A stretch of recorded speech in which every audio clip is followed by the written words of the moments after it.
Well, my name is Rey Bustos, and I teach anatomy at many places. I figure draw and do paintings, and I've been teaching life drawing, head drawing, anything having to do with the body for many years, and also some animal anatomy.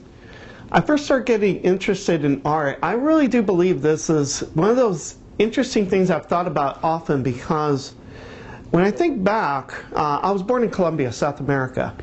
And when we first came here, I realized that I'd never really drawn before. In Colombia, I never drew. I remember playing with cars. I have like really good memory of playing with cars. I was about 6 years old when we came to America, and Los Angeles. And what's interesting is I remember playing with cars a lot. I liked playing with cars, little rolly cars. I remember running around, playing, everything, but not drawing. So years later, I started thinking about this because I've been asked this before, and I actually have a very, very good explanation about me drawing or becoming an artist. When I first came here, because I couldn't speak English, the one thing that I was able to do was to draw. I started scribbling, and kids can understand what I was saying. It was very interesting because I didn't know I had an ability, but it became aware of my ability by the fact that the kids responded to the way I was drawing. So I didn't know, kids just draw. They don't know if they're good or bad. So by getting that attention, but not understanding what they're saying, it was kind of like an equalizer. And I remember it was the only time I really felt comfortable in school was drawing, because that was like the language that we all could understand. And I thought about this many times, about whether I would have become an artist if I had stayed in Colombia. And I don't think I would have, because I don't think I'm that gifted. I think I've worked really hard to draw as well as I think I do right now. But I'm always trying to get better.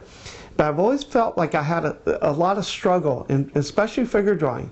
I rendered very well. I copied things really well when I was very young. I could make things up really well. But later on, when I got to college, I realized the one thing I couldn't do was figure draw. It was the hardest thing for me. I started at Art Center thinking I was kind of like a hot shot. My portfolio was really strong. My drawings of cars and things like that were really, really strong. But my figure drawings were really weak. And when I was in figure drawing classes, I just felt so inept. And I felt like that was like the weakest part of what I was doing. But it was also the part that I wanted to get the best at. I felt like it had value because it was so hard and so challenging. So from that time, coming to another country, from another country to this country, I realized that my voice was drawing, and it was universal. So it was years before I could actually write in English and understand things really well in English and explain things in English. But way before that happened, I was able to draw and communicate that way. So it became a source of comfort to me. I didn't have a lot of friends, so I would draw all of the time. Obviously, this was a time before computer games and things like that. This was in the 60s. And even the kids that didn't draw liked to draw. And even the kids that didn't draw appreciated people who could draw. So I found that that was a way for me to establish myself as having some value. I wasn't the athletic one. I could always play. I could always do things fairly well. But the thing that I think I got better than the average kid was with drawing and painting. So it's interesting that I go back to that time oftentimes. And let me tell you this story, if I can, actually, because I remember the one day, it was one of the most critical points in my life when I actually consciously made the decision to become an artist the rest of my life. And it was when I was in second grade. If you can imagine, how old are you in second grade, like 7 or 8? And I remember making a very decidedly strong choice, saying, I am this. And from the rest of my life, that was it. For the rest of my life, that was it. And it was, I was in this really, really bleak little elementary school in Los Angeles, Commonwealth Elementary. And I remember, when I think back at it now, it kind of resembled a penitentiary for children. It was really bleak. There was no grass. And I remember the one time I really, really enjoyed being in school was when it rained. Because when it rained, we got to stay inside. So we didn't go outside and play and all that. It was always kind of like the Lord of the Flies kind of a thing, or, you know, where you know, there's dodgeball, there's all sorts of things going on. And it was almost like the strongest kids kind of got at the top of the heap. But the one thing I really enjoyed was being inside because we got to draw. And that was the one time I was like the happiest. And I remember one time very clearly, I had a seat next to the window. And outside I could see the tetherball courts and the blacktop. And it was pounding with rain. I mean, it sounded like sizzling steaks. It was really quite stunning. I remember just being so happy at that moment, and I was drawing. And then one time I just looked outside and I paused. I was really happy with my drawing. I looked outside that window, and I remember very clearly saying, this is what I want to do the rest of my life. And to this day, anytime wherever I live, my drawing table is always next to a window. And when it rains, I jump out of bed, I come to my drawing table, and just like I have now, I have a big window. I look outside and there's trees and there's just beauty outside. And it always reminds me of that little boy that made the decision for me so many years ago. It's really quite an amazing story that this little kid decided what I was going to do the rest of my life. Because like I said, I don't know if I would have made that decision if I'd stayed in Columbia. The other thing I could tell you is that as to how I got into figure drawing. Maybe it wasn't figure drawing per se, but drawing the figure. And that was in the 1960s, all of us boys had Marvel Comics. And like I said earlier, we didn't have a lot of things to play with, and we also didn't have a lot of money, so a lot of us didn't have the toys that some of the other kids had. So what we would do is we would just create our own world by drawing. And oftentimes what we would do is actually make superheroes out of each other. So we would take on these interesting personas, and all of us had muscles. And for boys, it's kind of like the cool thing to think about yourself as a grown man with big muscles, being big and tall and having big muscles. So we would draw ourselves that way. And I remember in the 1960s, it turns out that, you know, there were a lot of really, really good artists working on Marvel type comics, and we would emulate those, and I just kept with it. And I had this fascination with the human body, and I just really was intrigued by muscles and what they were and how they worked and how they looked. And I just started kind of studying it on my own. And then when I went to college, I had a really great anatomy teacher, Bern Hogarth. And at the time, I mean, it's still very legendary, but he was probably like the most famous of anatomy teachers in the country, or maybe even the world. And I was just intrigued by his knowledge. I really wanted to know what he knew. And I made that decision that I was going to know what he knew. And not only that, I made a vow to myself that I would eventually not only get better at figure drawing, but I was going to teach figure drawing. I was going to teach anatomy. And I took it one step further, and I said to myself, I think I'm even going to teach this class at this school in this very room. And to this day, I teach in the room. You know, obviously Bern Hogarth has long since died, but I teach in the same room at Art Center College of Design. And therefore, what you get the feeling of maybe is that when I set my mind to something, I really kind of go after it, and I take little baby steps, but I'm always moving forward. And that's basically how I got into the figure. Where have you worked? I mean, what was your first gig? Where have you worked? Now, one of the things that happens with a lot of us when we enter a design school and art school is a lot of times we think we know what we're going to do. Oftentimes we have these big visions of art shows and this and that. I didn't know. I didn't know really what art entailed, or all the different aspects of art. So when I started Art Center, I learned about illustration, and not only illustration, but different types of illustration. There's advertising illustration, medical illustration, and one of these things that I hadn't heard of, which was editorial illustration. So I was intrigued by editorial illustration. And if you don't know what that is basically, you know, the people that draw for magazines or articles in some publication or newspaper, that's editorial. And what was neat about that, it was kind of like a cross between fine art and advertising illustration. Advertising illustration is really highly rendered out stuff at the time. You know, nowadays a lot of the things are done with computers, but it's, you know, highly rendered beer cans and stuff like that with a waterfall going over them. And I didn't really care for that. I already had been a renderer, and I was really just tired of making things look real, especially when, you know, you just had a camera and you could just do it that way. So I started getting more and more intrigued by the abstraction of art and something that was higher, and that's actually the, you know, studying Peter Paul Rubens, which is an abstraction of the figure, believe it or not. Anyway, so what I found out was that there was different types of illustration. So I graduated as an illustrator, and I started doing a lot of periodicals, a lot of magazines, little by little. And I would say yes to just about any job because you have to pay the rent. So I got little mini jobs, you know, I was a freelance illustrator, so I was doing things for, like, I did some work for Reebok, LA Gear.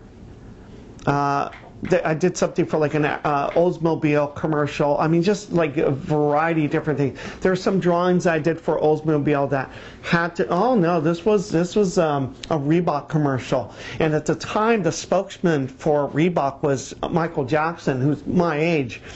And I remember, you know, growing up, being aware of this kid that was our age. And it's amazing that he had to look at my drawings. I didn't get to meet him, but he had to okay my drawings, and they ended up being this commercial where he was wearing the shoes, the Reebok shoes. I believe it was Reebok. It might have been LA Gear. But anyway, so I took on all these like really interesting jobs, and all the variety of magazines I worked for were really interesting, because some of them were technical magazines, and not that I was a techie, but I would have to read these articles and say, wow, that's really interesting. So I got this really kind of broad general knowledge of a lot of different things just from all the different magazines I would work with. The problem with me was, though, that I didn't have like a definite style. Like if you think of Rockwell, Norman Rockwell, it's like a definite style. It's a Norman Rockwell style. J.C. Leyendecker, Gibson, all these people had a definite style. I, to this day, have no style. I just have a lot of different things that I did, so I never really locked into that. And now I'm kind of glad I didn't, because I did experiment a lot. Before computers and before photoshopping, I was cutting and pasting a lot of different things, just because some of these illustrations were same day kind of jobs. So a lot of times, instead of like drawing for hours and hours, I would just kind of cut and paste and make little collages. That's one thing I did learn, is to paint fast, to think fast, to come up with ideas quickly. That's something I think I've always had. I've always had a little cleverness in me, if not the ability that a lot of my colleagues had. There's a lot of gifted people that I could never draw like them. I have a lot of students that's like, you know, I shake my head. It's like, I can't believe they can draw that well. With me, I draw well because I've worked so hard at it, and I constantly work hard at it. But those are some of the different jobs. I started teaching at Disney, feature animation, teaching at Corsair to the animators there, and I did that since, it's been like 17 years now. In like 1995, I started doing some workshops there, things like that, and I'm still on their Rolodex. I'm not even sure if that's the right term any longer, but they'll still call me up every month. So I worked with them this year, 2012, and now that Pixar's part of them, I'm doing did a little bit of work with them.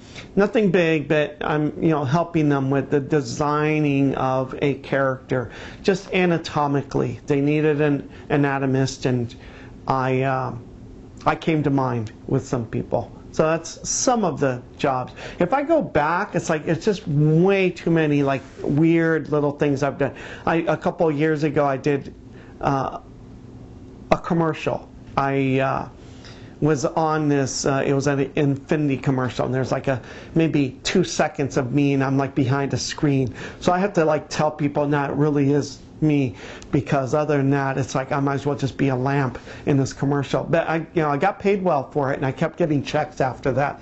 And the one thing about working with car commercials is that car commercials are very fleeting.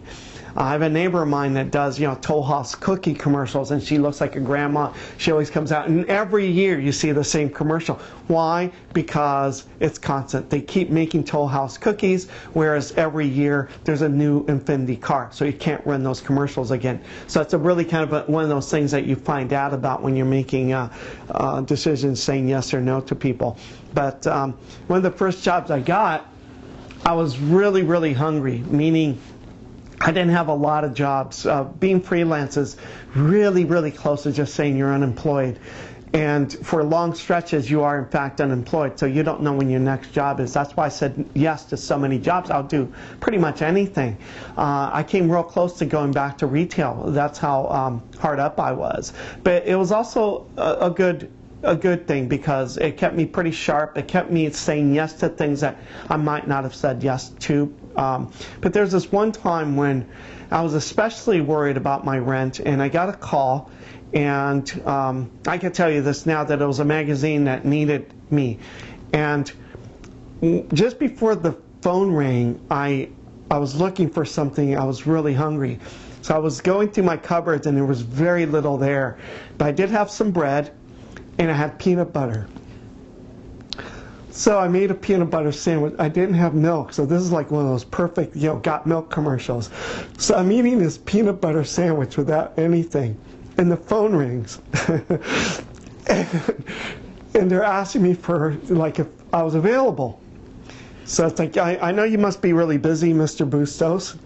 And I thought they got the wrong number, but then they in fact got a hold of me through somebody else. So it's like, Mr. Bustos, this is so-and-so from so-and-so magazine. I know you must be really busy now, but we're wondering if you had time to do this illustration. And I was pausing because I had this peanut butter sandwich in my mouth. And I was really hungry, so I had a lot of the sandwich in my mouth. So what happened was, every time I was pausing, they thought it's like the money wasn't enough. Because they were telling me, it's like, this is our budget. And I would pause again. I was trying to swallow, so what happened was, they kept upping the price. And I was happy with the original price. So what happened was, I kept trying to swallow this damn sandwich. And so needless to say, I got this job, and I got it for like 3 times the price that they said their budget was. So anyway, so it's one of those things. I tell my students oftentimes, don't come across like you're really desperate.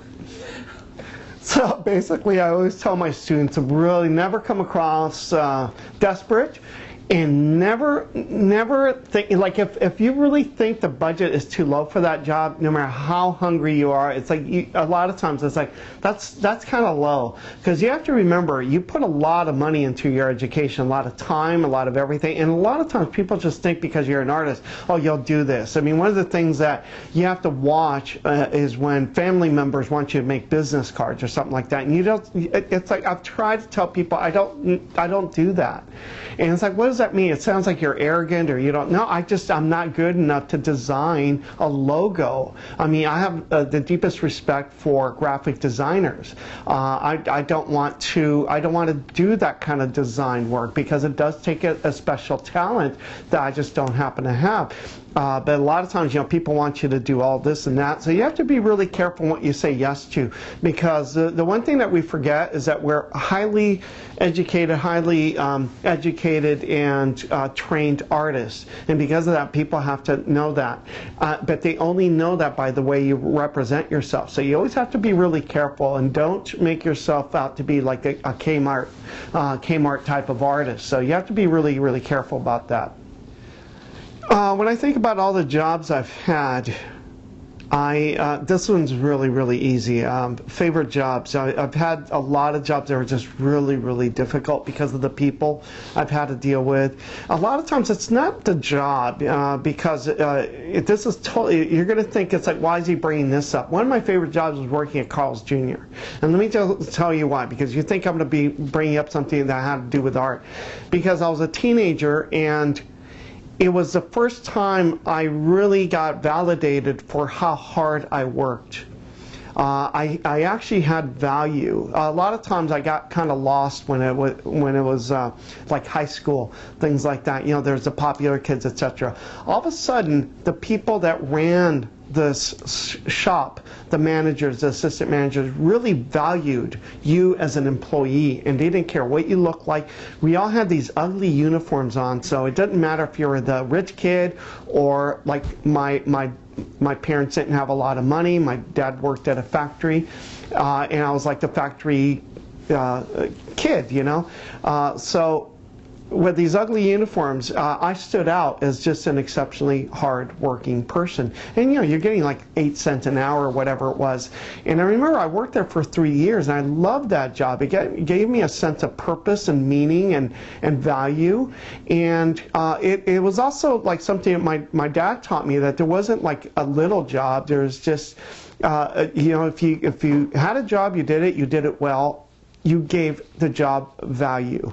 And you give yourself value. So you have this moral obligation to just do a good job. So that was one of my best jobs. It wasn't fun per se. It had a lot of fun moments. But it also taught me discipline. And years later, you know, when your income changes, you look back on those times and it's like, it's amazing how hard you worked for this little money. Even at that time, it was little money. But professionally, there's nothing like teaching. I got hooked on teaching when, again, during those lean times, my late wife told me something that was very astute of her. Before she died, she told me, make sure that no matter what you do, you got to at least teach a little bit. Because she always saw how good I was with kids and with other people. In everything I was teaching, even when I was at Carl's Jr., I would train people, and I would be very patient. I really liked helping people get better. So I remember before she passed on that she made me promise, and I did make a promise, and I was wondering, I hope I could keep this, because I knew like I had bigger visions of what I was going to do, and it turned out there was no bigger vision than being a teacher, and I know that now. So when people ask me what I do, I say I'm a teacher. It's like, yeah, I also do some art, and I like to draw, but I'm a teacher, and I take an immense pride in being a good teacher. I try really hard, just like I did in those days at Carl's Jr. It doesn't matter how much I get paid, whether it's 8 cents an hour or 80 cents an hour, whatever. It's a job. So I love teaching at every level. I teach little kids from 5 on up, and I teach, of course, at the college level. And I teach the Disney animators. Teaching, it's just like, as long as there's people in front of me, I light up. There's something that happens to me. I'm naturally kind of a shy person. I stumble across my words, and I trip over my words oftentimes. I try to just let myself go, so I never know exactly what I'm going to say next. That's why sometimes I crack myself up, because I'm not thinking about what I'm going to say. Something will pop into my head that is funny, and I'll remember something that was humorous. But oftentimes I just let myself go. And being naturally shy, to me, one of the worst things that any teacher could ever tell me before the semester starts, whether I was 8, 10, 12 years old, is that you're going to have to do this oral presentation towards the end of the semester, and that always petrified me. I would actually have nightmares about that, which is really kind of interesting that I was so afraid of being in front of class, and that's all I do now. So I take a lot of pride in that, because that's a phobia, that's a fear that I want to overcome. No matter what it is, if I see value in it, I want to overcome it. If I didn't feel like I could figure draw well, I was going to get good at it. If I wanted to teach a Burn Hogarth's class in his room, I was going to obtain that. So whatever I've set my mind to, I've really made, it's almost like the Chinese proverb of how do you eat an elephant? One bite at a time. So I've always thought about that, and it always struck me as like, that's so true. It's like, you know, getting from here to there may take a long time, but if you're taking little inch steps, you will eventually get there. You just have to be patient that you will get there. And I've never had any doubts about that. It's not arrogance, it's more that I keep walking, I keep moving. I'm always moving towards my goals. Every decision I make is to get me from here to there, even if people tell me that's not the right way. I've been told so many different things, and the bottom line is I always go with my instinct. I always go with whatever it is that I dreamt of that night. I wake up, if it's realistic and I want it and it's meaningful to me, I go towards that. When it comes to the differences between technical brilliance and cleverness, creativity, it's interesting because I actually prefer the person who is more creative than the technically brilliant students. Sometimes they get locked into rendering and technical excellence that they don't have the same heart as somebody like, I consider myself somebody that actually had to work so hard at the technical aspects that I come from a different point of view when it comes to the way I present work. There's two different kinds of art. There's the mechanical kind of technical, which doesn't mean it's soulless. And then there's the very creative and very kind of free-flowing. And I think somewhere in the middle, you'll get the brilliance that we think of as the old masters. A lot of times people are kind of intrigued by me saying that because a lot of times people think that Michelangelo was technically brilliant, but he was great technically, but he was more brilliant as an interpreter. And so was Peter Paul Rubens. These people interpreted the body. They didn't copy it. And there's something really powerful about that. So it's almost like poetry. Poetry doesn't have to follow the rules of grammar. Great poetry will make you cry. Technically brilliant poetry can make you yawn. So it's the same thing with singers. Some singers are technically brilliant and half the audience is yawning. And then you hear somebody like Janis Joplin and you can't yawn. You're just like totally pulled in to her soul. So I prefer the people that are not technically great, that struggle, because that can be learned. The passion and the creativity can't. It can be fostered, it could be exercised, but I think that's a lot more important. I'm finding that to be true with myself. I've always had a lot of passion, I've always had a lot of fire, but my abilities have always had to struggle to keep up with that. And I am glad for that, because sometimes I see technical brilliance. I see that with some of my students, and some of my students have the hardest time with because they become arrogant. They think they're better than the teacher, and a lot of times they're correct, but only technically. Nobody's going to be better than me. And I'm saying that very carefully because you have to see that about yourself, that nobody can be me except me. So that's how I'm saying it, not out of arrogance. So I have to watch the technically brilliant students, because a lot of times the soul of their work is not accessible to them. And I really do prefer the people that have to struggle a little bit more. So this is probably an obvious question, but some people don't realize. Why is anatomy important to art? I get asked a lot about the importance of anatomy, and oftentimes the misconception is that, well, he knows a lot of anatomy, so of course he's going to say it's important. It was seen as important and valuable, therefore I learned a lot of anatomy. So that's my point of view. When I was in perspective class, I loved the marriage between math and art. The fact that in Florence, Italy, in the 1500s, they're perfecting linear perspective, to me is magical. It's these brilliant men that were technically and mathematically brilliant, but also artistically brilliant as well. Brunelleschi, people like that actually gave us the laws of perspective. Nobody's going to tell me that perspective isn't important. Even if you don't use it, literally the way it was designed, when somebody that knows perspective really well draws, you could see it in every stroke. Same thing when I look at Peter Paul Rubens or Prud'hon or Raphael. These people are so good anatomically that their work flows because they're not thinking about what they're looking at. They're thinking about what they're trying to emote to the viewer. And that's a big difference. That goes back to what I was talking about with the technical brilliance of people. There are some technically brilliant sculptors that, again, will make you yawn. It's like, well, yeah, technically that's really great. But you look at a Rodin and it can make you weep because there's emotion there. And that's somebody who knows a lot of anatomy. J.C. Leyendecker, you don't think of as being an anatomist, but he is. Because what he does is he reduces his figures to almost graphic design. But each contour is so important because there is very little form development.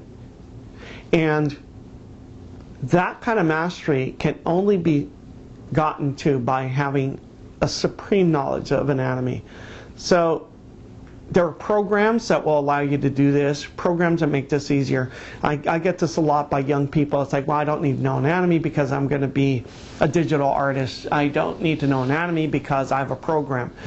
You might as well just not be an artist. You might as well just go somewhere and become an accountant or push a mouse around and make images that way. But the best computer artists I know draw exceedingly well and are great painters.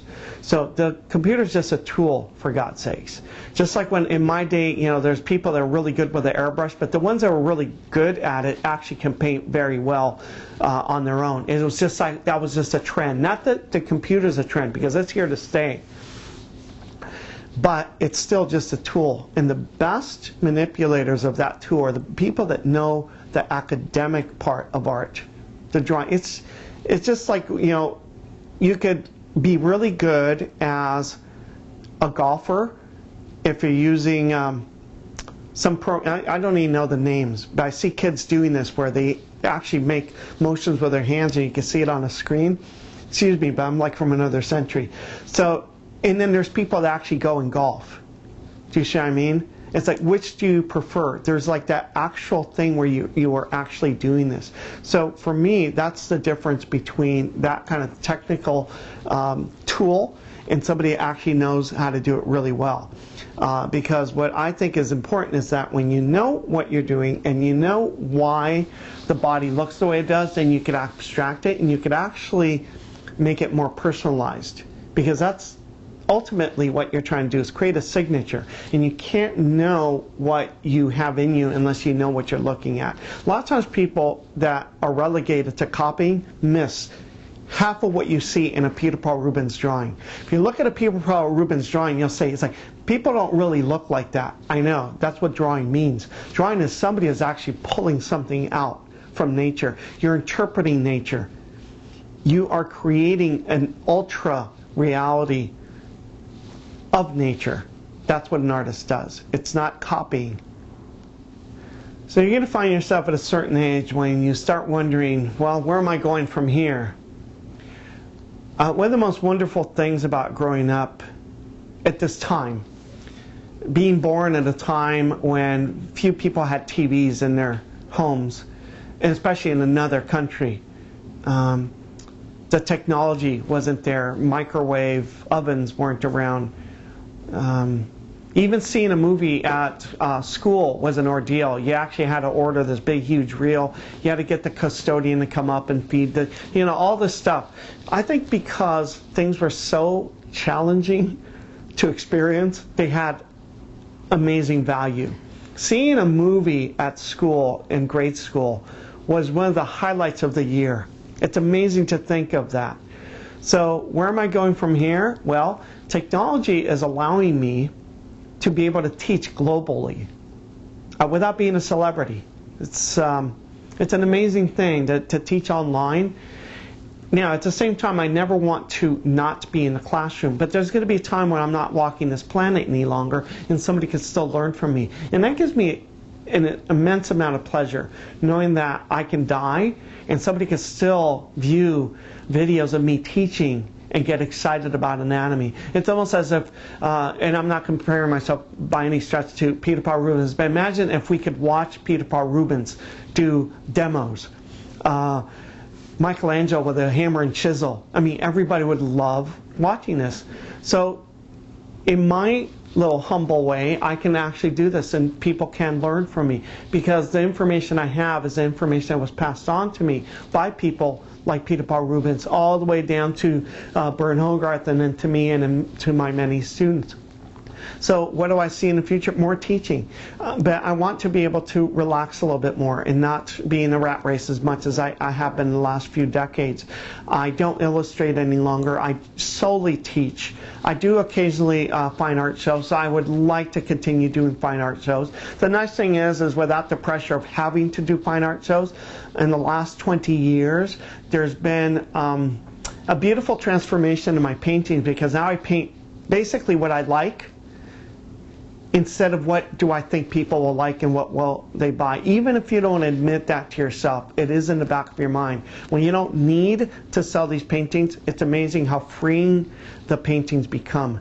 And it's taking a long time to get to a point where I don't feel as though I need to worry about paying the mortgage or anything like that. Not that I'm rich by any stretch, but I live very humbly. I have a small place. I don't have more than what I need. I have my books. I have good friends. I don't have a family to raise, but I have many students, so those are all my children. So I would like to just connect with more and more people.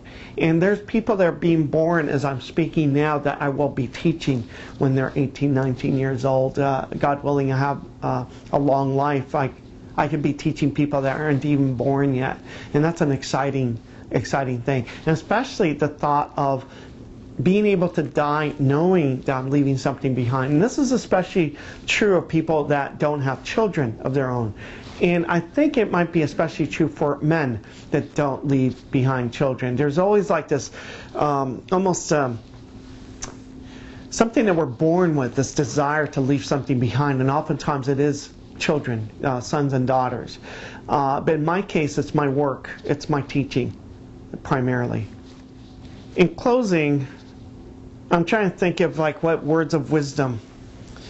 And what's interesting is I don't know if I have any, because if I tell you them, they're personal. They're like, how did you get here? How did this happen? It's like, I don't know. It's an interesting thing.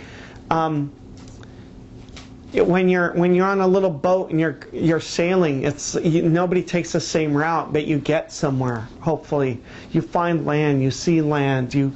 When you don't see land, you have to believe land is there.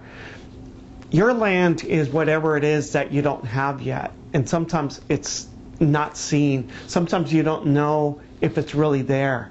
Sometimes you have to believe it's there. It's like the Christopher Columbus way of thinking, where you have to believe that one more day. And the bottom line is you have to feel like you reach a certain point where you can't go back. You can't go back. You have to just keep going forward. And that land is whatever you make it out to be, but don't ever let anybody tell you to not search for that land.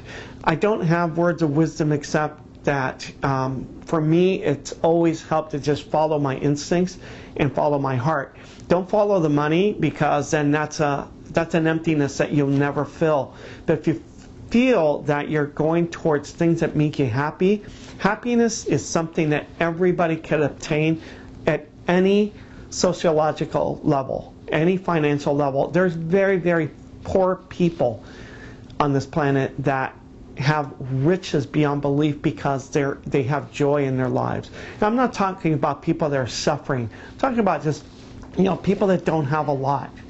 Okay, I'm not talking about suffering. That's a whole other thing with this planet.